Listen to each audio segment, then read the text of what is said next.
For more on that story, we're joined on set by our International Affairs editor, Philip Turl. Philip, can you begin by reminding us just how this draft law came about?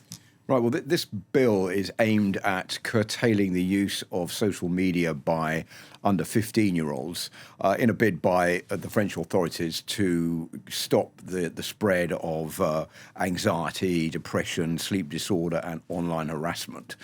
There was a long discussion between the National Assembly, the Parliament and the Senate in France over the items that were going to go in this bill, and it finally got passed.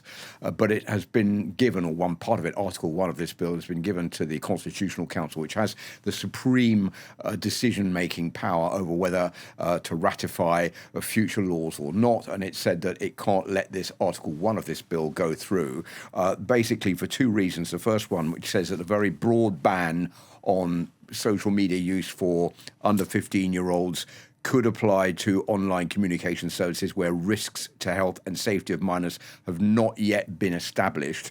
And the second point was there was also concern about the impact on privacy and on the fact that there was no definition of the conditions on limit of age verification for those using these social media sites. Remember that you sometimes have to put in your age and prove with ID how old you are before you're admitted to those sites. It said that had not gone far enough. So that's why this bill has been picked down or brought down by the Constitutional Council. There's been a reaction straight away from Emmanuel Macron and from the government saying that the president had tasked the Prime Minister, Sébastien Lecornu, to work on a new legally robust draft of the legislation determined to see this reform implemented by next spring at the latest. The only positive point here for the government is that the other article, which concerns the use of mobile phones for young people in school, has not been submitted to the Constitutional Council. That still holds. It's due to come into effect next month, and that means that children under 15 will not be allowed to use their mobile phones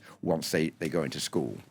Right, and the ban has already taken effect elsewhere in the world. Australia is one of them. But how successful has this move been in other countries? Well, if you look at, we were just hearing in that report a short while ago about the situation in Australia, there have been mixed results. It's part of a global trend around the world.